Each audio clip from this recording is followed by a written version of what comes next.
Hello you pineapples escaping reality, and welcome to my review of The Third Birthday.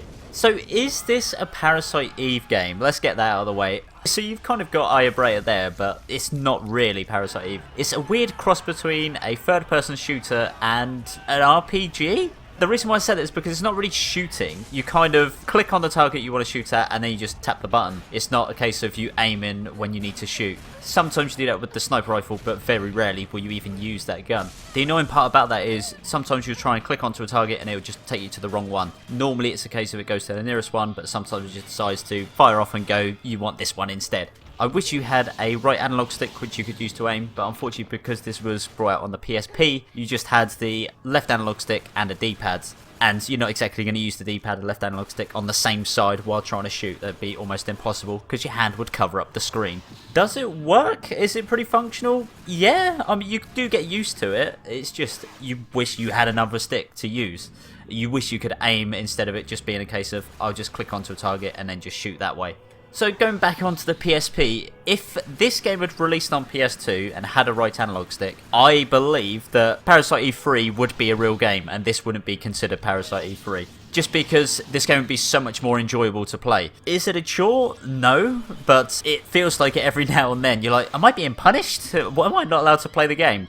You do get some really neat features in the game. When you do get to a certain amount of damage or you fill up a little meter, you can press triangle and then do this special attack which takes down a lot of the enemy's health. I nearly said ammo. That doesn't happen. The problem with that is you need that way too often. There are so many enemies which aren't difficult, but they just have so much health that it's just frustrating. This isn't just bosses, by the way. This is just regular enemies. You'll find the big chubby funsters, the tall triangle type guys, they just have huge amounts of health for no reason. And it's just a case of, oh, just keep tapping and keep tapping and tapping, wasting loads of ammo instead of it being enjoyable and giving you like a tough fight. You do also learn different types of abilities, so similar to when you use your Parasite Energy in 1 and 2, you use that upgrading ability and you can do like healing or throw a fireball, that kind of stuff. You couldn't really throw fireballs in this, it's just charge shots or a bigger bullet, but there's still loads of like neat features which you can have as well. For example, you do critical shots, but it's not a case of enemies having weak points you can aim for, it's a percentage chance of it happening, and you can boost your skill to then increase your chance of doing a critical hit. Again, it's frustrating because it means you can't go for a headshot and then do more damage that way. It's just a case of if you get a critical hit, you've done more damage, yay you. You also have a chance of gaining malignant abilities which actually harm you, so or take away your ability to do some damage, it lowers your sprint speed, that kind of stuff, which I think is a neat feature. The problem is, it's implemented quite badly, and what I mean by that is, if you see that happen, you can just refresh upgrading your skill and then it will just disappear. So you're never going to have one, it's not realistic for you to have an ability downgrade. You can just get rid of it instantly. The learning abilities itself is really fun, and you can just slam different abilities together and they can make new abilities or upgrade your current ones. Again, it's very similar to Shin Megami Tensei Demon Fusion. If you want like a certain skill, you just have to go yes and then no because you didn't get it, yes then no again, and that's it. It's annoying. It should be a list, or you have a meter which you can fill up that if you add more blue ones together you can get more blue skills or upgrade blue skills. There's different ways it could have been approached. Getting on to more of the cool things, there are loads of guns for you to choose from. Is there a difference in the guns? Yes and no. Some of them are quite similar, but other ones the same variety, like same handguns. There's a couple which you're like, wow, that's really different, that's really cool, I'm definitely going to use that one. Others are just like, oh, it's a slight upgrade to a previous one that you have. But there's loads of different guns that you can use, and each of the guns can be upgraded as well. So if you want to do more damage, you can do it that way, or if you want a bit more capacity, you can upgrade that as well. There's different ways you can go about it, whichever suits your playstyle in this game.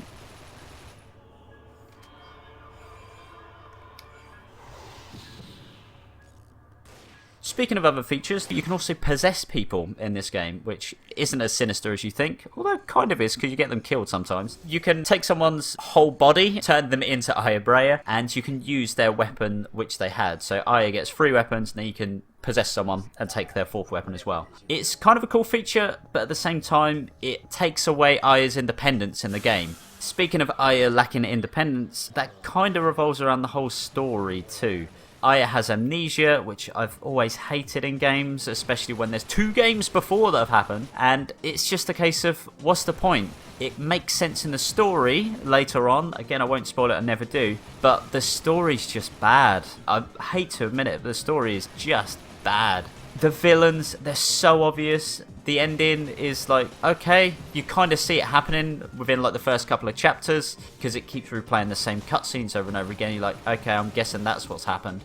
And the problem is, it's not resolved and gone, okay, yeah, you got that right. That is what happens, but that's the ending. You would think, okay, now you resolve it. No, that's just the game ends when you've already guessed it. Yeah, it's just a bad story. There's nothing really redeeming about the story. I can't go, oh, that's really cool. That was a good twist. It's just a bad story. Right, let's finish this with some good bits. I'm bored of just ripping into the game because there are some redeeming features and it's not a bad game. Okay, it's quite an average type game. But anyways, the extra good bits. You can replay missions and there are different objectives which you can play depending on the people you possess. So if there's like a captain or a sergeant, you can possess them and they'll have a little objective which they need to do themselves. If you do that, you get a better score. You unlock new costumes as well, not just the guns, which is great.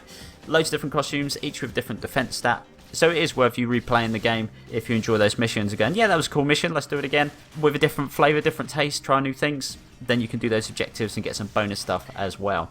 There's visible damage. So when I said about unlocking costumes, you can have different costumes, each with a different defense rating, like I mentioned, but they all degrade over time. So it is a little bit fan servicey, and by that I mean it's very fan servicey.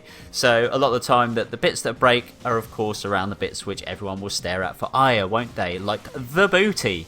I like the fact that they destroy the clothing, but come on, just don't do that. I'm sick of that. I've never seen a good clothing degradation system where it hasn't been fan servicey or way too revealing.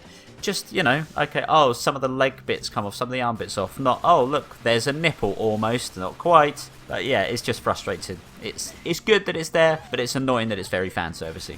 And the last thing I'm going to mention is the boss designs. They're really cool. And the boss fights, they're pretty unique. One of them is very annoying, but each boss fight is unique, feels different, even though you do play one twice. But it's fine, ignore that part. But yeah, boss designs, the actual look of the bosses, they're really, really cool. So yeah, that is Third Birthday. It's a decent game. It's not going to blow you away. You might forget it, but it's quite a fun time once you get used to the controls. Oh, and before I forget, as with Parasite Eve 1 and 2, music's great. Music's really good. So, you know, maybe just listen to the soundtrack.